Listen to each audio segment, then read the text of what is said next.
అంటే పొద్దున్న లేసిన దగ్గర నుంచి భగవంతుని స్మరణలో ఉండాలా? అసలు ఎవరిని స్మరించుకోవాలి? ఏ రకంగా స్టార్ట్ చేయాలి డే అనేది? చూడండి, ఒక రోజు మనకు వచ్చింది అంటే అది భగవంతుడి యొక్క కృప వల్లే కదండి. అవును. ఈరోజు మనకి ఈ జన్మ వచ్చింది అని అంటే స్వామిని స్మరించాలి. హరి హరి హరి హరి అని అంటాం మనం.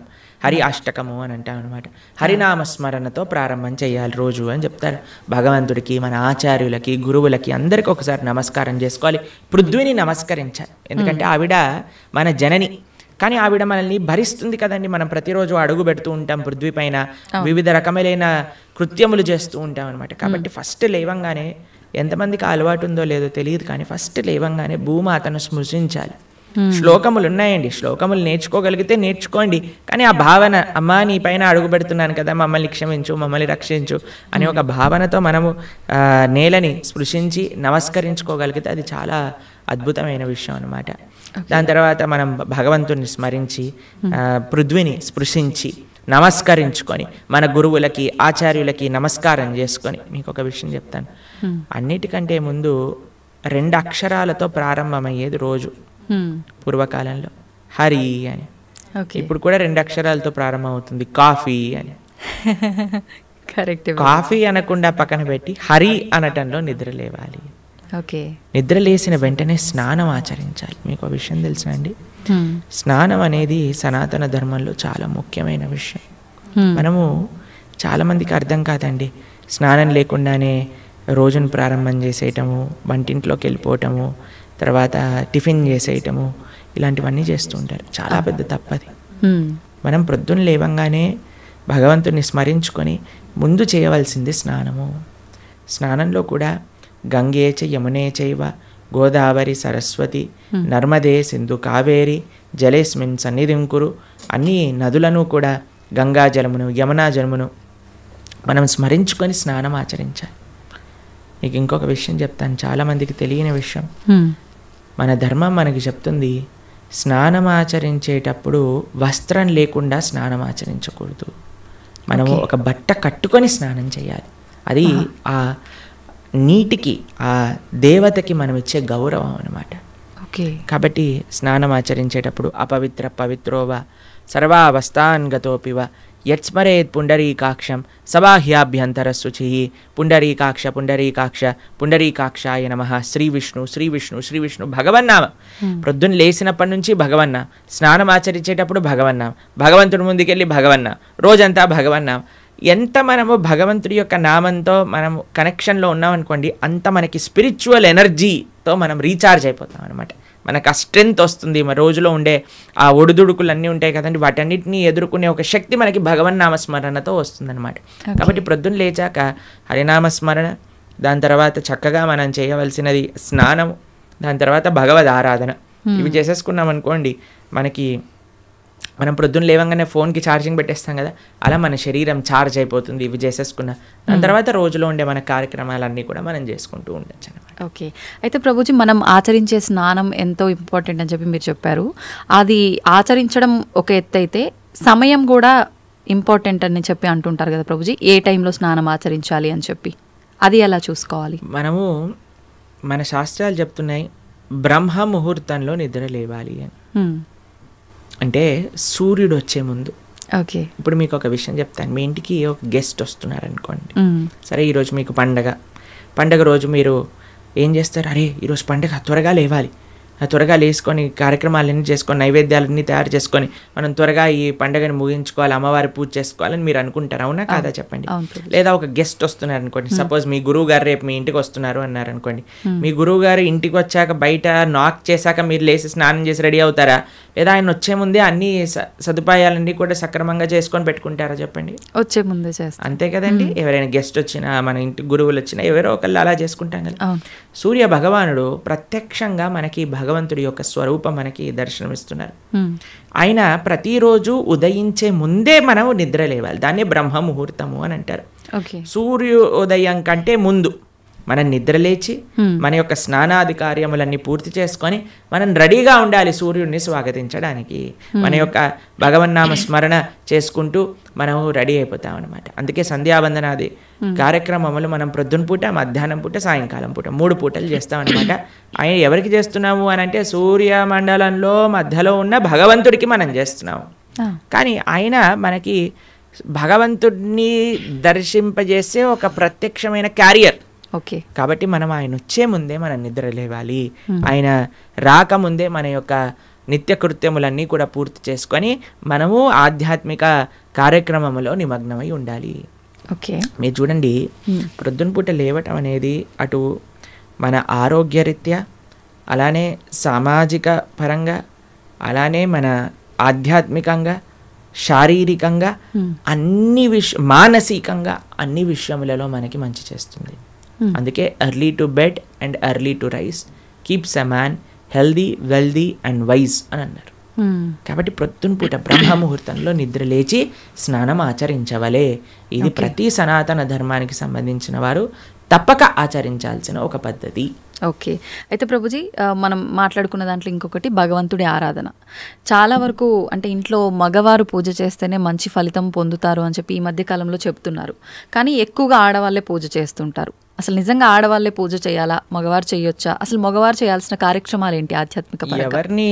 ఎవరెవరు ఉద్ధరింపబడాలి అని అనుకుంటారో, ఎవరెవరికి భగవంతు అనుగ్రహం కావాలనుకుంటున్నారో వాళ్ళు చేయాలండి. మీకు ఒక విషయం చెప్తాను.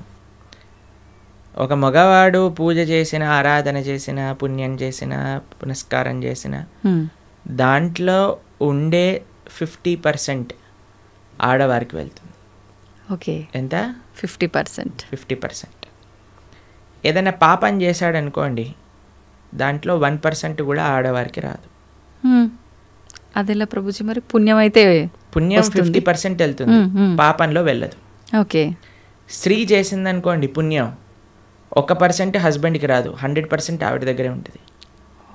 స్త్రీ ఏదైనా పాపం చేసిందనుకోండి, దాంట్లో 50% హస్బెండ్కి వెళ్తుంది. ఇది ఒక బంపర్ ఆఫర్ అనమాట, మన శాస్త్రాలు ఇచ్చింది. బాగుందా మీకు? బాగా అనిపిస్తున్నట్టుంది మీకు. శిల్ ప్రభుపాదుల వారు ఒక దగ్గర ప్రస్తావన చేస్తారు, everybody has to fly their own plane అంటారు. మనకి అంబరీష మహారాజు గారి వృత్తాంతంలో వస్తుంది. అయినా ప్రొద్దున లేవంగానే నిరంతరము కూడా భగవంతుడి యొక్క ఆరాధనలో, ఆయన చేతులన్నీ కూడా భగవంతుడి యొక్క పూజలో, పాదాలు భగవంతుడి యొక్క ఆలయ ప్రదక్షిణలో, మనసు భగవంతుని చింతించటం. సవై మన కృష్ణ పదార విందయో వాచాంసి వైకుంఠ గుణానువర్ణనే కరే హరేర్మందిరమార్జనాదిషు అని ఆయన యొక్క దినచర్య మొత్తం చెప్తారనమాట. ఇక్కడ వారి భార్య ఆరాధనకి నీళ్లు తెచ్చి తేవడానికి హెల్ప్ చేసినా సరే ఆయన అనేవారట, నా పూజ నేను చేసుకుంటాను, మళ్ళీ నీ పూజ నువ్వు చేసుకో. ఆయన అన్ని సదుపాయాలు సమకూర్చుకొని, ఎందుకంటే చూడండి భగవంతుడితో మనకుండే రిలేషన్షిప్ ఎక్స్ట్రీమ్లీ పర్సనల్ అండి. స్వామి మన తండ్రి, స్వామి మన తల్లి. ఇప్పుడు చూడండి మీకు ఒక విషయం చెప్తాను. మన ఇంట్లో ఎవరిదైనా పుట్టినరోజు ఉందనుకోండి, మనం ఏం చేస్తాం? ఒకసారి మాకు ఈ సంఘటన ఎదురైందనమాట. నేను మా తమ్ముడు కలిసి మా అమ్మగారికి గిఫ్ట్ ఇవ్వాలి అంటే, మా తమ్ముడు అన్నారు, నువ్వు నీ గిఫ్ట్ ఇవ్వు, నేను నా గిఫ్ట్ ఇస్తాను. ఎందుకంటే అమ్మకి నీ గిఫ్ట్ వేరే, నా గిఫ్ట్ వేరే. ఎందుకంటే మన ఇద్దరికి అమ్మ కదా, కాబట్టి అమ్మతో నాకుండే రిలేషన్షిప్ ఒకటి, మా తమ్ముడికి ఉండే రిలేషన్షిప్ ఒకటి, అంతేనా? అయితే మేమిద్దరం అనుకున్నాం, సరే నేను నాకు తోచింది, నాకు ఇష్టం ఉన్నట్టుగా నేను చాలా బాగా పెయింటింగ్ చేసేవాడిని అనమాట, డ్రాయింగ్ చేసేవాళ్ళం అనమాట. అయితే నేను ఇచ్చేస్తాను, నేను ఏదో ఒకటి స్కెచ్ చేసిస్తాను అంటే, మా తమ్ముడు అన్నాడు, నేను ఏదో ఒకటి తయారు చేస్తాను, ఏదో ఒక బొమ్మ లాంటిది ఏదో ఒకటి తయారు చేస్తాను, ఇద్దాము అని ఇద్దరం వేరు వేరు చేసి ఇచ్చామన్నమాట. అంటే ఎందుకు అని అంటే, మనకి మన ప్రేమను వ్యక్తపరచుకునే మార్గం ఒకటి, ఒక ఇంట్రెస్ట్, ఒక టాలెంట్, ఒక way of expressing hour love ఉంటుంది, అంతే కదా? అలానే భగవంతుడితో కూడా ఒక భర్త తన కర్తవ్యం, అరే నేను భగవంతుడి యొక్క మార్గంలో, నాకు భగవంతుడు అవసరము, అందరికీ భగవంతుడు అవసరమే కదండి, ఆయన అందరికీ తండ్రి తల్లి పిత పరమాత్మ అందరికీ ఆయనే. కాబట్టి మనం ఎలా ఆలోచించాలి అని అంటే, ఒక హస్బెండ్ తన ఆరాధన తాను చేసుకోవాలి, ఒక వైఫ్ తన ఆరాధనలోకి సంబంధించిన విషయములని సమకూరుస్తుంది, వంట చేసిస్తుంది, పూలమాలలు కట్టిస్తుంది. దాని తర్వాత వారి హస్బెండ్ వెళ్ళిపోయాక వైఫ్ తన ఆరాధన తాను చేసుకుంటుంది, పిల్లలు వచ్చి దండం పెట్టుకుంటారు, ఏదో అమ్మ నాన్నలకి ఇద్దరికి హెల్ప్ చేస్తారు, అందరు కలిసి ఆరాధన ఒకటి ఉంటుంది, ఒక్కొక్కళ్ళు కలిపి ఆరాధన ఉంటుంది అన్నమాట. కాబట్టి ఏదో స్త్రీలు చేస్తే ఇల్లంతా బాగైపోతుంది అనే భ్రమలో నుంచి బయటపడండి, మీకు 1% పుణ్యం రాదు. కాబట్టి జాగ్రత్తగా మీ పూజ మీరు చేసుకోండి, మీరు బాగుపడాలి అని అనుకుంటే. కాబట్టి పురుషులు తప్పకుండా ఆరాధన చేయాలి. పురుషులు ఆరాధన చేస్తున్నారు కదండి, స్త్రీలు వదిలేయకూడదు. పురుషుడు ఆరాధన పురుషుడికి, స్త్రీ ఆరాధన స్త్రీ, పిల్లల ఆరాధన పిల్లలకి, అందరికి. ఇప్పుడు చూడండి, ఇంటి పెద్ద తింటే మిగతా వాళ్ళందరూ కడుపు నిండిపోతుందా? లేదు, ఎవరికి వాళ్ళు తినాల్సిందే, అంతే కదండి. మీరు అంటారు కదా, అయ్యా మీరు తినండి, అయ్యా మేము పర్వాలేదు, మీరు తింటే మాకు తిన్నట్టే అని అంటారా? లేదా మీ హస్బెండ్ వచ్చి అమ్మ నువ్వు తినేసేయి, నాకేం పర్వాలేదు, నువ్వు తింటే నేను తిన్నట్టే అంటారా? కాదు కదా. ఎవరెవరికి శక్తి కావాలంటే వారు వారు భోజనం చేయాలి. అలానే మనం కూడా మనకి శక్తి కావాలి, మనకి భగవంతుడి యొక్క కృప కావాలి అంటే మనం భోజనం చేస్తే ఎలా అయితే మనకి శక్తి వస్తుందో మనము ఆరాధన చేసుకుంటే అలా మనకి భగవంతుడి యొక్క కృప అనేది లభిస్తుంది. ఓకే ప్రభుజీ, చాలామంది ఏదైనా మంచి జరిగినా చెడు జరిగినా నా అదృష్టం బాగాలేదు, నా రాత ఇంతవరకే ఉంది, భగవంతుడు ఇలా రాశాడు అని చెప్పి అంటూ ఉంటారు. నిజంగా అంటే మన చేతిలో ఏముండదా, మనం చేసే పనులను బట్టి మన లైఫ్ని డిసైడ్ చేసుకోవడం? భగవంతుడు పుట్టినప్పుడే అవన్నీ డిసైడ్ చేసి ఇలా అని చెప్పి చూస్తాడా? మనకి ఒక సర్కమ్స్టెన్స్ ఇస్తాడండి భగవంతుడు. చాయిస్ ఎప్పుడు మన చేతుల్లోనే ఉంటుంది, మనం ఏం చేయాలి అని. ఫర్ ఎగ్జాంపుల్ మీకు ఒక విషయం చెప్తాను. ఒకరికి ఇల్లు రాసుంది, ఒకళ్ళి ఇల్లు మీకు మీ జీవితంలో కలుగుతుంది అని రాసి ఉంటుందండి, కానీ ఆ ఇంట్లో ఏం చేస్తారనేది మీ చేతుల్లో ఉంది. ఓకే, ఇల్లు వస్తుందనే వరకు మాత్రమే మన చేతుల్లో ఉంది. ఇంట్లో ఏం చేస్తాం, మనం ఒక చక్కటి పూజ చేసుకుంటామా, పునస్కారం చేసుకుంటామా, లేదా 10 మందిని పిలిచి మందు పోసి డాన్స్లు వేస్తామా అనేది మన చేతుల్లో ఉంది. మీరు కానీ మంచి ఆరాధన చేసుకున్నారనుకోండి, ఆ పుణ్యాన్ని బట్టి మీకు నెక్స్ట్ ఏమవుతుందో రాసింది. లేదు మనం తప్పు చేసామనుకోండి, ఆ తప్పు బట్టి నెక్స్ట్ కర్మ ఏర్పడుతుంది అనమాట. What is return is what you will get. మనకేం వస్తుంది అని, దాంతో మనం ఏం చేస్తాము అనేది రాసలేదు, అది మనకు వదిలేశాడు భగవంతుడు. మన విచక్షణతో మంచి మనస్సుతో మనం దాన్ని ఆచరణ చేయాలి. అంటే మన చేతిలో ఉన్నట్టే, 100% మన చేతుల్లో ఉంది. ఇప్పుడు అంటుంటారు కదా, పరిస్థితులను బట్టి ఇంట్లో వాతావరణాన్ని బట్టే పిల్లల బుద్ధులు కూడా అని చెప్పి, ఇప్పుడు ఇది కూడా అలాగే భగవంతుడు మనకు ఒక ప్లాట్ఫామ్ ఇచ్చి వదిలేశారు, ఎలా అనేది మన చేతుల్లోనే ఉంది. ఇప్పుడు మీకు ఒక ఫోన్ ఇచ్చారనుకోండి, ఫోన్ ఇచ్చారు, ఫోన్తో మీరు ఏం చేయొచ్చు అనేది మీ చేతుల్లో ఉంది. ఒకళ్ళు ప్రవచనమైనా అయినచ్చు, లేదా పిచ్చి పిచ్చి సీరియళ్ళు సినిమాలైనా చూడొచ్చు. ఫోన్ రావటం మన చేతుల్లో ఉంది, దాంతో ఏం చెయ్యాలి మీ చేతుల్లో. ఇప్పుడు మీరేం చేస్తారు, పిల్లల్ని స్కూల్లో వేస్తారు, మంచి స్కూల్ చూస్తారు, అరే ఈ పిల్లలు మంచిగా చదువుకోవాలి, మంచి స్కూల్లో చదువుకుంటే వాళ్ళు మంచి మార్గంలోకి వెళ్తారు, కష్టమైనా ఏదైనా సరే కష్టపడి అయినా సరే వాళ్ళని మంచి స్కూల్లో జాయిన్ చేస్తారు. మంచి స్కూల్లో జాయిన్ చేశాక వాడు చదువుతాడా లేదా అనేది ఎవరిపైన నిర్ధారణ పడి ఉంటుందండి? వాళ్ళపైన. ఒక స్కూల్లో ఒక టీచర్ 10 మందికి ఒకటే రాగంగా చదువు చెప్తుంది, కానీ ఒక్కొక్కరు ఒక్కొక్క విధానంగా చూసుకుంటారు. ఎందుకు? వాళ్ళ శ్రద్ధ బట్టి. ఓకే, అలానే మన జీవితంలో కూడా ఏమీ నీ దగ్గరకు వస్తుంది అనేది రాసి ఉంటుంది, దాన్ని ఎలా యూస్ చేస్తావు అనేది నీ చేతుల్లో ఉంది. ఓకే ప్రభుజీ, అంటే దీని ఆధారంగా తీసుకుంటే అంతా మంచిగా ఎక్కువ డివోషనల్ సైడ్ ఉండి అన్ని మంచి పనులు చేసి న్యాయంగా ఉన్న వాళ్ళు కూడా చాలామంది ఇబ్బందులు పడుతున్న వాళ్ళని కూడా చూస్తున్నాం కదా, మరి భగవంతుడు అలాంటి వాళ్ళకి ఎందుకు సపోర్ట్ చేయడంటారు? మీకు ఒక విషయం చెప్తాను, చాలా జాగ్రత్తగా ఆలోచించవలసిన విషయం. నిజంగా ధార్మికంగా, నిజంగా ఆధ్యాత్మికంగా ఉంటే వాడెప్పుడు నాకు ఇబ్బంది వచ్చిందని అన్నాడు. మీకు విషయం చెప్తాను. మా అమ్మమ్మ ఆవిడ పెద్దజీయర్ స్వామి వారి యొక్క శిష్యులు అనమాట. అయితే చాలా వృద్ధురాలు, 85 years దాటిపోయి ఉంటుంది. నడిచేటప్పుడు ఇలా వంగిపోయి నడుస్తారనమాట, మొత్తం ఇలా కిందికే చూస్తారు ఆల్మోస్ట్గా. చాలా ఆరోగ్యం అస్సలు బాగుండదన్నమాట. అయితే మాకు ఒకసారి ఫోన్ చేశారు. ఫోన్ చేశాక ఆవిడ రోజు ఒక 6-7 గంటలు భగవన్ నామస్మరణ చేస్తారు. విష్ణు సహస్రనామం రోజు 2 పూటలు చదువుకుంటారు, గీతా పారాయణ చేస్తారు, అన్నీ చేస్తారు. ఒకసారి నాకు ఫోన్ చేశారు, ఆ అమ్మమ్మ యొక్క ఆరోగ్యం అస్సలు బాగాలేదు, ఫోన్ చేసి ఆవిడ యొక్క ఆరోగ్యం బాగా అవ్వాలి, భగవంతుడికి ప్రార్థన చేస్తున్నానని చెప్పు అని అన్నారనమాట. అస్సలు అంటే అస్సలు బాగాలేదండి ఆరోగ్యం. అప్పుడు మేము ఫోన్ చేసాం, ఫోన్ చేసి మీకోసం ప్రార్థన చేస్తామండి, మీ ఆరోగ్యం బాగా అవ్వాలి అని అంటే ఆవిడ అన్నారు, ఆరోగ్యం కోసం ప్రార్థన చేయాల్సిన అవసరం లేదు, ఈ ఆరోగ్యంలో తక్కువ ఎక్కువ అవుతూనే ఉంటుంది, నేను భగవంతుని ఎల్లప్పుడూ గుర్తుపెట్టుకోవాలి, మా ఆచార్యులు చెప్పిన విషయాలన్నీ మాకు గుర్తుండాలి, చనిపోయే చిట్ట చివరి క్షణంలో ఆ స్వామి యొక్క ఆ స్మరణ నాకు రావాలి అని దండం పెట్టుకో, ఆరోగ్యం గురించి దండం పెట్టుకోవాల్సిన అవసరం లేదు అని చెప్పి. నిజంగా ధార్మికమైన చింతన ఎవరికైనా ఉందనుకోండి, వారు ఎప్పుడూ కూడా నాకు వచ్చే కష్టం అని అనుకోరండి. వచ్చే ఒకటే కష్టం ఏంటో తెలుసా అండి, భగవంతుణ్ణి విస్మరించటమే నిజమైన కష్టం జీవుడికి. అది లేనప్పుడు ఏ కష్టంలోనైనా సరే భగవంతుడు కుంతిమారాని ఏమంటుందో తెలుసా అండి, అయ్యా నాకు ఇంకా కష్టాలు ఇవ్వు కృష్ణ అంటుంది. ఎందుకో తెలుసా, కష్టాలు ఇచ్చినప్పుడు నిన్ను గుర్తొస్తున్నారు, మాకు సుఖాలు వచ్చాయనుకో నిన్ను మర్చిపోతాము. కాబట్టి ధార్మిక చింతన ఉన్న ఏ వ్యక్తి కూడా కష్టం వచ్చింది అని అనుకోడు, ప్రతి ఒక్కటి భగవత్ ప్రసాదంగా స్వీకరిస్తారు. ఓకే, అది ముఖ్యమండి. నాకు ఎంతోమంది మీకు విషయం చెప్తాను. శ్రీల కదంబకానన స్వామి అని మా ఇస్కాన్లో ఒక స్వామీజీ ఉంటారనమాట. ఆయనకి 4th స్టేజ్ క్యాన్సర్. ఈరోజు టెస్ట్కి వెళ్ళారు, తెలిసిపోయింది, రేపు అడ్మిట్ అవ్వాలి డాక్టర్ అని చెప్పారు. మీరు ట్రీట్మెంట్లో ఉన్నారనుకోండి, 1 year మీరు హాస్పిటల్లో ఉండండి, మేము మీకు ట్రీట్మెంట్ చేస్తాం, ఒక 2-3 సంవత్సరాలు బ్రతుకుతారు మీరు అన్నారు. ఆయన అన్నారు, భగవంతుడు ఇచ్చిన జన్మ నాకు, దీన్ని భగవంతుడి యొక్క సేవలో వినియోగించుకోవాలి, 2-3 సంవత్సరాలు ఎక్స్ట్రా బ్రతకడం వల్ల ఏం చేసేది లేదు, కాబట్టి నేను బృందావనానికి వెళ్ళిపోతాను అని అన్నీ వదిలేసి బృందావనానికి వచ్చేసారు. సంవత్సరం పాటు అక్కడ పూర్తిగా తెలుసు ఆయనకు, ఒక్కొక్క రోజులో నా రోజు అయిపోతుంది, ఇంకా డాక్టర్స్ చెప్తున్నారు ఇంకా 10 రోజులు, ఇంకా 2 రోజులు, ఇంకొక రోజు మాత్రమే.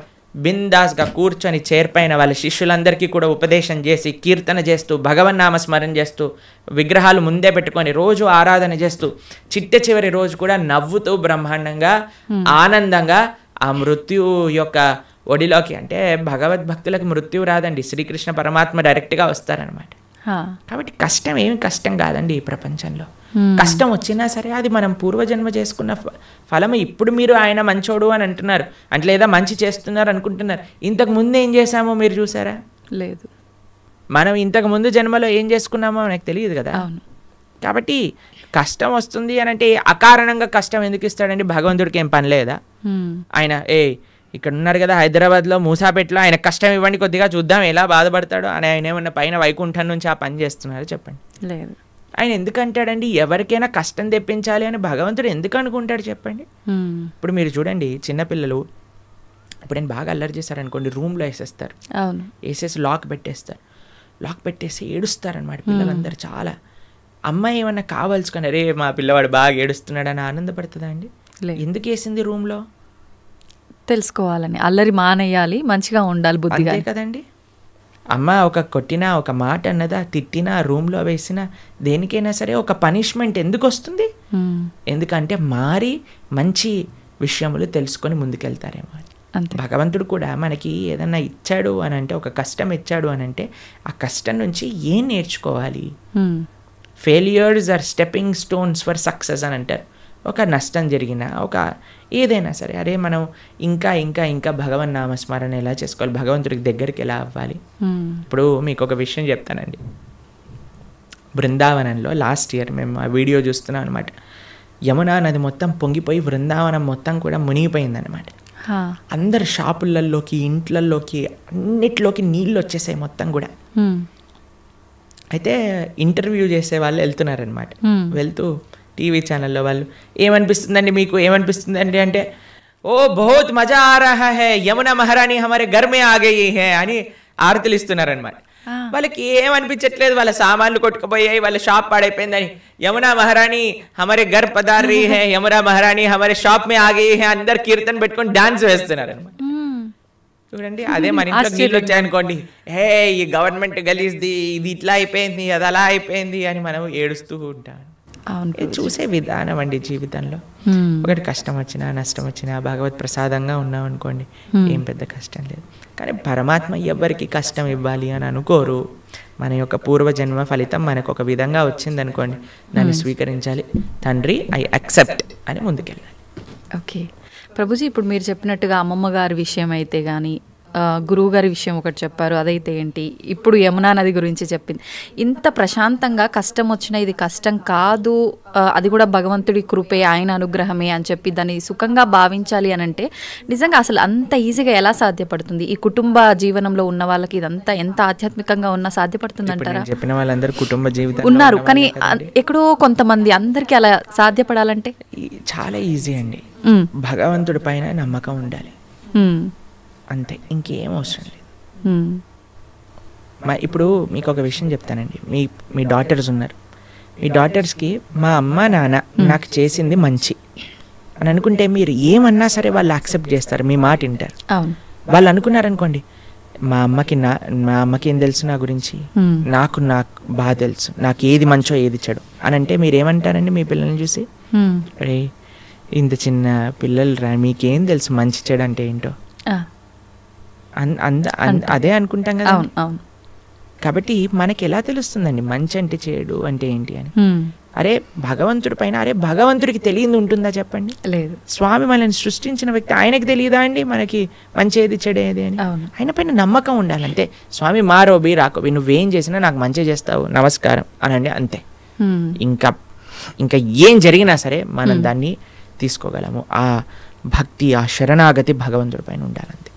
ఓకే ప్రభుజీ, మన హిందూ ధర్మం విషయానికి వస్తే కొన్ని కోట్ల దేవతలు రకరకాల రూపాలుగా ఆరాధిస్తారు. ఎందుకని? భగవంతుడు ఒక్కడే కదా, ఇన్ని రూపాలుగా ఎందుకు ఆరాధించాలంటారు? భగవంతుడు ఎన్నో రూపాల్లో లేడండి, భగవంతుడు ఒక్కడే. గోవిందం ఆది పురుషం తమహం భజామి. ఆ స్వామి ఇప్పుడు చూడండి, మన కంట్రీ తీసుకున్నాం అనుకోండి, ఒక ప్రైమ్ మినిస్టర్ ఉంటాడు. ఆ ప్రైమ్ మినిస్టర్ యొక్క క్యాబినెట్లో మిగతా మంత్రులు ఉంటారనమాట. ఆ మంత్రుల యొక్క ఆఫీస్లో చాలా మంది పనిచేస్తూ ఉంటారు. ఇదంతా కలిపి మనం ఒక గవర్నమెంట్ అంటాం, అంతేనా? అలానే భగవంతుడు ఒక్కడే ఉంటాడు, ప్రైమ్ మినిస్టర్ ఒక్కడే ఉన్నట్టుగా భగవంతుడు ఒక్కడే ఉంటాడు. ఆయన యొక్క మినిస్ట్రీలో చాలా మంది మంత్రులు ఉంటారనమాట. ఒకడు వాటర్ డిపార్ట్మెంట్ వరుణుడు చూసుకుంటాడు, తర్వాత హోమ్ మినిస్ట్రీ ఇంద్రుడు చూసుకుంటాడు, లేదా మెయింటెనెన్స్ ఒక డిపార్ట్మెంట్, డిస్ట్రక్షన్ ఒక డిపార్ట్మెంట్, ఫైర్ ఒక డిపార్ట్మెంట్, ట్రెజరీ ఫైనాన్స్ ఒక డిపార్ట్మెంట్. అట్లా ఒక్కొక్క దేవత దగ్గర ఒక్కొక్క డిపార్ట్మెంట్ ఉంది. దాని కింద చాలా మంది పనిచేస్తూ ఉంటారు. కానీ స్వామి ఏం చేస్తుంటారు? స్వామి ఇవన్నీ పట్టించుకోడండి పెద్దగా. స్వామి యొక్క పాదాలకు ఉండే ఒక ధూళి యొక్క కణం యొక్క కాంతి ప్రపంచాన్ని మొత్తం నడిపించేది, అంత శక్తి భగవంతుడి దగ్గర ఉంది. భగవంతుడు ఏం చేస్తాడు? కేవలం తన భక్తులతో తాను లీలలు చేస్తూ ఉంటారనమాట. తన భక్తుల యొక్క ప్రేమను ఆస్వాదన చేస్తూ ఉంటారు. స్వామి పెద్దగా సృష్టి చేసి, పద ఈరోజు భూమిని సృష్టి చేద్దాం, పద ఇక్కడ ఇది చేద్దాం అది చేద్దాం, ఆయన ఏం పట్టించుకోడు. ఆయన తన భక్తులు ఎక్కడెక్కడ ఎత్ర గాయంతి మద్భక్త తత్ర తిష్టామి నారద, తన భక్తులు రక్షించుకోవడానికి, తన భక్తుల్ని కాపాడుకోవడానికి, తన భక్తుల యొక్క ప్రేమను స్వీకరించడానికి స్వామి చేస్తుంటారు. మిగతావన్నీ ఆయన సిస్టమ్, ఒక సిస్టమ్ పెట్టేశారనుకోండి, ఆ సిస్టమ్ నడుస్తూనే ఉంటుంది. అలా భగవంతుడి యొక్క మినిస్ట్రీలో ఎంతో మంది దేవతలు ఉన్నారు. ఆ దేవత ఆ పని చేస్తూ ఉంటుంది. భగవంతుడు ఒక్కడే, దేవతలు చాలా మంది.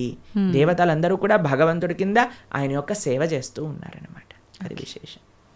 ప్రభుజీ, పుట్టుక చావు ఈ రెండు సృష్టి ధర్మం అందరికీ తెలిసిన విషయమే. పుట్టినప్పుడు ఎంతైతే సంతోషపడతామో, మరణం సంభవిస్తుంది అని తెలిసినప్పుడు అంతే ఎక్కువగా బాధపడతాం. అయితే కొంతమందికి ఇందాక మీరు చెప్పినట్టుగా ముందే డాక్టర్లు డిసైడ్ చేస్తారు ఇన్ని రోజుల కంటే ఎక్కువ బ్రతకరని. అలాంటి సందర్భాల్లో కూడా అసలు వాళ్ళు ఆ న్యూస్తో ఎక్కువ ఇబ్బంది పడి తొందరగా పోయే వాళ్ళు కూడా ఉన్నారు. అసలు వీటన్నిటి గురించి భగవద్గీతలో ఏం చెప్తారు? ఎవరికైతే తన పైన కాన్ఫిడెన్స్ లేదో వాడు భయపడాల్సిందే కదండి. మనం చేసిన పాపాలు, మనకుండే అనుబంధాలు ఎక్కువ ఉన్నాయనుకోండి, ఆ జీవుడు చాలా కష్టపడతాడు పోవడానికి. ఇప్పుడు అందరికీ భయం ఏంటండి? చావే కదా భయం. రోగం రాకూడదు, తర్వాత ముసలి వాళ్ళు అవ్వకూడదు, అందుకే కదా ఎక్కడొచ్చిన ఒక వైట్ హెయిర్ వచ్చేసినా పెయింట్ వేసేస్తాము. దాని తర్వాత మిగతా అన్ని మేకప్ డిపార్ట్మెంట్లు ఇవన్నీ ఎందుకు ఇంత ఫ్లరిష్ అవుతున్నాయంటే జనాలకి ఒకటే ముసలితనం వద్దు, రోగం వద్దు, చావద్దు. ఈ మూడింటిని తప్పించుకోలేము. ఇదే జీవితం అంటే. ఎంత మనం కవర్ వేసినా, ఎంత మనం ఏది చేసినా సరే మన యొక్క ఆ వయస్సు ముందుకు వెళ్ళిపోతూనే ఉంటుందండి. మనకి రోగగ్రస్తుని అవ్వాల్సిందే. కోటీశ్వరుడికి కరోనా రాదు, లేదండి మేము జస్ట్ మిడిల్ క్లాస్కి వస్తామంటుందా? అది ఎవరికైనా వస్తుంది, కంపల్సరీ బాధపడాల్సిందే. అందుకే ఈ ప్రపంచం అంటారు, ఈ ప్రపంచంలో అన్నిటినీ అడ్జస్ట్ చేయడానికి చూడకు అని అంటారు. జన్మ మృత్యు జరా వ్యాధి దుఃఖ దోషాను దర్శనం. ఈ దుఃఖములు అనేవి ప్రతి ఒక్కరికి ఈ ప్రపంచంలో ఉంటాయి. మనం ఆలోచించవలసింది ఏంటి అని అంటే, అరే ఈ దుఃఖాలే రాకుండా దీన్ని ఆపాలని ప్రయత్నం చేయక ఇది వస్తూనే ఉంటాయి, కానీ దీనికి పర్మనెంట్ సొల్యూషన్ ఏమిటి? ఇప్పుడు మీకు ఒక విషయం చెప్తాను. కొన్నిసార్లు శరీరం పైన పుండ్లు వస్తాయి, బాయిల్స్ అని అంటారు.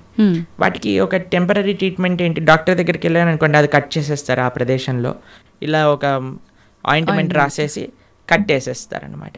ఇక్కడ పోతుంది ఇక్కడ వస్తుంది, ఇక్కడ పోతుంది ఇక్కడ వస్తుంది, ఇక్కడ పోతుంది ఇక్కడ వస్తుంది, ఇక్కడ పోతుంది ఇక్కడ వస్తుంది. అది ప్రతిసారి వచ్చినప్పుడల్లా కట్ చేసేసుకొని ఆయింట్మెంట్ రాసేసుకొని పూసేసుకోవటం ఇదొకటి. లేదు ఇంకొద్దిగా డీప్గా వెళ్ళామనుకోండి, అసలు ఎందుకు ఇది వస్తుంది ఇన్ఫెక్షన్ అని అంటే బ్లడ్లో ఇంప్యూరిటీస్ ఉన్నాయి. సరే let me cleanse my blood, ఆ రక్తాన్ని క్లెన్స్ చేద్దాం అని ఆ క్లెన్జింగ్ ప్రాసెస్తో ఉన్నారనుకోండి, పర్మనెంట్గా అసలు బాయిల్సే రావు కదా. అవును, మనం ఏం చేస్తున్నాం, మరమ్మత్తు చేస్తున్నాం, చిన్న చిన్న మరమ్మతులు చేస్తున్నాం అనమాట. పుండిని ఊదుతున్నాం మనం. అరే పుండే రాకుండా చూసుకో అని ఆధ్యాత్మిక మార్గం చెప్తుంది. కాబట్టి మనం ఏం చేయాలి, ఆ బ్రహ్మభువనాలోక పునర్ ఆవృత్తినో అర్జున మాముపేత్యతు కౌంతయ్య పునర్జన్మ నవిద్యతే. భగవంతుణ్ణి ఆశ్రయించాలి. భగవంతుణ్ణి చేరుకున్న వాడికి ఎప్పుడు మళ్ళీ ఇలాంటి కష్టములు రావు. అందుకే జన్మ మృత్యు ఇవన్నీ కృష్ణుడు భగవద్గీతలు చెప్పారు. పుట్టిన ప్రతివాడు చావక తప్పదు, చచ్చిన ప్రతివాడు పుట్టక తప్పదు. ఎప్పటి వరకు? భగవంతుడి దగ్గరికి వెళ్ళనంత వరకు. అందుకే మన మానవ జన్మ యొక్క ప్రయోజనం ఏంటి అంటే స్వామి దగ్గరికి వెళ్ళి స్వామి యొక్క సేవ చేయటము. ఓకే ప్రభుజీ, భగవద్గీత అంటే ఇప్పుడు చాలా వరకు చనిపోయిన వాళ్ళు దగ్గర మాత్రమే వినిపిస్తోంది. అసలు ఏంటి నిజంగా భగవద్గీత అనేది ఆ సమయంలో మాత్రమే ఉపయోగించుకోవాల్సిన ఒక అంశం అంటారా? భగవద్గీత చనిపోయిన వారి దగ్గర పెట్టడంలో ఉండే అంతరార్థం ఏంటి అని అంటే, వీడు ఎలానో గీత నేర్చుకోకుండా వెళ్ళిపోయాడు, కనీసం మీరైనా మారండ్రా అని చెప్పే ఒక విషయం అనమాట. మీరు చూడండి, చనిపోయిన వాళ్ళ దగ్గర గరుడ పురాణాన్ని వినిపిస్తారు. తెలుసా మీకు ఎప్పుడైనా? గరుడ పురాణాన్ని పారాయణ చేయిస్తారనమాట ఎవరైనా చనిపోయారనుకోండి. గరుడ పురాణంలో ఏముంటుందో తెలుసా? నరకాలు ఎలాంటివి, ఎవరెవరు ఏ ఏ నరకానికి వెళ్తారు, ఏ ఏ తప్పులు చేయటం వల్ల ఆ నరకంలో ఏ ఏ శిక్షలు అనుభవించవలసి వస్తుంది అనేవన్నీ కూడా గరుడ పురాణంలో చెప్పున్నారనమాట. ఎందుకు చెప్తారు చనిపోయిన వాళ్ళ దగ్గర అంటే, మిగతా వాళ్ళైనా కనీసం ఇప్పుడు చూడండి, ఎక్కడికి రాకపోయినా వచ్చినా సరే చనిపోయారు అనేసరికి మొత్తం ఇంటిల్లిపాది ఒక దగ్గరకు వస్తుంది. అప్పుడు వచ్చినప్పుడు ఎప్పుడైతే వాళ్ళు ఈ విషయాలు వింటారో వాళ్ళ జీవితంలో పరాకుగా ఉంటారు అని అర్థం. కనీసం ఆ ఎక్స్పెక్టేషన్స్ అంటారు. ఇప్పుడు చూడండి, మన పోయినవాడు పోతాడు, తర్వాత మధ్యాహ్నం ఏంటి మెన్యూ చెప్పండి, ఏమి ఆర్డర్ చేయాలి క్యాటరింగ్ నుంచి అని అందరూ కూర్చొని సినిమాలు చూసుకుంటూ హ్యాపీగా 10-15 రకాలు భోజనం చేసి హాయిగా ఎవరింటికి వాళ్ళు వెళ్ళిపోతున్నారు అనమాట. చనిపోయిన వాళ్ళ దగ్గర గీత చెప్పటంలో అంతరార్థం ఏంటి అని అంటే, వాడు పోయాడు, కనీసం నీ జీవితమైనా చక్క పెట్టుకో అని. కానీ చనిపోయినప్పుడు వినవలసింది కాదండి గీత. ఇప్పుడు మన గీత చదువుకుంటే మన రాత బాగుపడుతుంది, అందుకోసం గీత చదవమని చెప్తారనమాట. అది విశేషం. ప్రభుజీ, ఆలయాల విషయానికి వస్తే ప్రతి ఆలయంలో కూడా గంటలు ముఖ్యంగా మనకు కనిపిస్తూ ఉంటాయి. ఏంటి ప్రభుజీ గంటలకి ఆలయానికి ఉన్న సంబంధం? భగవంతుడి యొక్క నివేదన చేసేటప్పుడు గంటను మ్రోగించవలే అని ప్రతి దాంట్లో మనకు గంట ఉపయోగించరండి. కొన్ని కైంకర్యములు ఉంటాయి భగవంతుడికి. స్వామి యొక్క అభిషేకం చేసినప్పుడు అన్ని వాద్యములు కూడా గంటలో ఉంటాయి, గంట స్వరూపంలో ఉంటాయి అని అంటారనమాట. కాబట్టి ఆ గంటని భగవంతుడి యొక్క నైవేద్యములలో వాడుతుంటారు. స్వామికి నివేదన చేసేటప్పుడు గంటలు మోగుతూ ఉంటాయి. మీరు తిరుమల వెళ్ళారనుకోండి, టంగ్ టంగ్ టంగ్ టంగ్ అని మోగుతూ ఉంటాయి గంటలు, నైవేద్య గంటలు అనమాట. మీకు కృష్ణుడు ఒకసారి బృందావనంలో దొంగతనం చేయడానికి వెళ్ళారనమాట. అప్పుడు ఒక గోపిక ఏం చేసిందంటే అన్ని ఉట్టి కట్టేసింది, వెన్న మొత్తం కూడా కృష్ణుడికి అందకూడదని.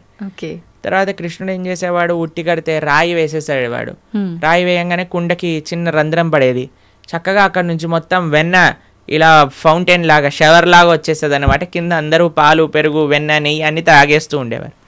అయితే ఈ గోపిక కొద్దిగా తెలివైన గోపిక. ఇప్పుడు ఏం చేసింది తెలుసా అండి, ఈ ఉట్టితో పాటు గంటలు కూడా కట్టింది. ఉట్టిని ఊపారనుకోండి గంట మోగుతుంది, వెంటనే వచ్చి కృష్ణుడిని పట్టేసుకోవాలి. తర్వాత కృష్ణుడు అన్నాడు సరే వెయ్యండి, ఒకళ్ళ పైన ఒకళ్ళు నించోండి అనగానే ఒకళ్ళు ఉన్నారు. కృష్ణుడు పైకి ఎక్కాడు. పైకి ఎక్కగానే గంటలు చూశాడనమాట. గంటలు చూసాగానే భగవంతుడు అన్నాడు ఏ గంటలారా మోగకూడదు అని అన్నాడు. సరే స్వామి మీరు ఏం చెప్తే అది మోగము అని కూర్చున్నాయి అనమాట. కృష్ణుడు వెంటనే లోపల చేయబెట్టి బ్రహ్మాండంగా వెన్న తీసి అందరికీ పంచుతూ, కృష్ణుడు ఎప్పుడు తాను తినేవాడు కాదండి, అందరికీ పంచేవాడు. మన భగవంతుడికి ఉన్న లక్షణమే అది, ఇవ్వటం తప్ప ఆయనకేం తెలియదు. ఇస్తుండేవాడు. తన స్నేహితులకు పెట్టేశారు, కోతులకు పెట్టేశారు, ఆయన దగ్గర ఉన్న వాళ్ళందరికి పెట్టేశారు. ఇంకా లాస్ట్కి ఆయన తినాలి అని నోట్లో పెట్టుకోగానే గంటలన్నీ మోగటం ప్రారంభం చేశాయి. ఆ గోపిక వచ్చేసింది, పట్టేసుకుంది. భగవంతుడు అనుకున్నాడు ఆ గోపిక పట్టేసుకొని లాగేస్తుంటే ఒరే గంటలారా చెప్పాను కదరా మిమ్మల్ని మోగద్దా అని, ఎందుకు మోగారు, ఇప్పటి వరకు బాగానే ఉన్నారు కదా. అయ్యా ఏం లేదండి మాకు అలవాటు కదా, మీరు నైవేద్యం స్వీకరిస్తుంటే మోగటామని, అందుకే మీరు తింటాం ప్రారంభం చేయగానే మేము మోగేసాము అని అన్నాయి అనమాట గంట. కాబట్టి అందరికీ కూడా భగవంతుడి యొక్క సేవలో వినియోగించుకోవాలి అనే ఒక లక్షణం ఉంటుందన్నమాట. గంట భగవంతుడికి నివేదన చేసేటప్పుడు గంట మోగించడం, భగవంతుడికి కైంకర్యం జరిగేటప్పుడు గంట మోగించడం. ఎందుకంటే సర్వ వాయిద్యములన్నీ కూడా ఘంటానాదంలో ఉంటాయి అని మన శాస్త్రములు చెప్తున్నాయి అన్నమాట. కాబట్టి గంటను ఉపయోగించాలి మంత్రంతో పాటు కైంకర్యంతో పాటు అని మనకు చెప్తారనమాట. ఓకే ప్రభుజీ, అలా అని ఊరికే ఆలయంలోకి వెళ్ళి టింగ్ టింగ్ అని ఊరికే ఎక్కడున్నా సరే ఏదున్నా పాపం భగవంతుడికి ఎందుకంటే డిస్టర్బెన్స్. కాబట్టి మనం వచ్చామని ఆయన గంట మోగిస్తేనే మన వైపు చూడడు. మనం మంచి చేస్తే ఆయన నువ్వు గంట మోగించినా సైలెంట్గా ఆలయం బయట నుంచి భగవంతుని చూసినా ఆయన మనల్ని చూస్తారు. ఎందుకంటే ఆయన చెప్పిన మాట వింటున్నాం కాబట్టి. ఏం మాట వినకుండా టంగ్ టంగ్ సినిమాలలో గా రక్తం గారేటట్టుగా గంటలు కొట్టి మనం కింద బేవోష్ అయిపోవాల్సిన అవసరం ఏం లేదు. భగవంతుడి యొక్క అటెన్షన్ కావాలి అనుకుంటే మనం స్వామి యొక్క మాటలు గీత భాగవత రామాయణాదులు మనం విని మనం దాని జీవితంలో ఆచరిస్తున్నాము అని అంటే స్వామి వెయిట్ చేస్తూ ఉంటారు. శ్రీల భక్తి సిద్ధాంత సరస్వతి ఠాకూర్ అని మా ఆచార్యులు ఆయన చెప్తారనమాట, don't try to see Krishna, serve Krishna in such a way that Krishna would want to see you అని అంటారు. ఆయన ఏమంటారంటే దేవుణ్ణి చూడాలి చూడాలి అని పరితపించకు, భగవంతుడి యొక్క సేవ ఎలా చెయ్యి అని అంటే భగవంతుడే నిన్ను చూడాలి అని అనుకోవాలి, అట్లా సేవ చేయటం నేర్చుకో అని అంటారనమాట వారు. కాబట్టి ఆ విధంగా మనం ఉండేటట్టుగా ప్రయత్నం చేసుకోవాలి. గంట ఆడవాళ్ళు కొట్టకూడదు పూజా సమయంలో హారతి ఇచ్చేటప్పుడు కానీ, పక్కన మగవాళ్ళు గంట కొట్టాలి ఆడవాళ్ళు హారతి ఇవ్వాలని వింటూ ఉంటాం. నిజంగా గంట ఆడవాళ్ళు కొట్టకూడదు అంటారు? అలాంటివి ఏం లేదండి, భగవంతుడి యొక్క సేవలో అందరు సమానమే. ఇంకొకటి సేవ అన్నారు. భగవంతుడికి భక్తితో మనం చేసే పనులు ఇష్టపడతాడా, లేదంటే సేవ చేస్తే ఎక్కువగా అనుగ్రహిస్తాడంటారా? భక్తితో సేవ చేస్తే ఇష్టపడతారు. పూజల కన్నా సేవని ఎక్కువగా ఇష్టపడతారా? సేవ అంటే భగవంతుడికి చేసే ఆరాధన కూడా సేవనే. శ్రీ విగ్రహ సేవ అని అంటాం. భగవంతుడికి నైవేద్యం సమర్పణ చేయటం సేవనే, లేదా గోవులకి సేవ చేయటం సేవనే, 10 మందికి భగవత్ ప్రసాదాన్ని నివేదన చేయటం సేవనే, 10 మందికి భగవంతుడికి సంబంధించిన విషయములు చెప్పటం సేవనే, ఆలయానికి వెళ్ళటం సేవనే. కాబట్టి భగవంతుడి యొక్క భక్తులకి సేవ చేయటం సేవనే. ఎన్నో రకాల సేవలు ఉన్నాయండి. స్వామి యొక్క ఆరాధన సేవాభావనతో ఏమి సేవ అంటే ఏంటో తెలుసా అండి, ఇప్పుడు ఏదైనా అపేక్షించామనుకోండి అది బిజినెస్ అవుతుంది, సేవ అవ్వదు. తండ్రి నేను ఈ పూజ చేస్తాను నువ్వు నాకు అది ఇవ్వు, సేవ కాదు, అది బిజినెస్. బిజినెస్ ట్రాన్సాక్షన్ మాత్రమే. సేవ అంటే నాకేం వద్దు తండ్రి నేను నీకు చేస్తా, అది సేవ.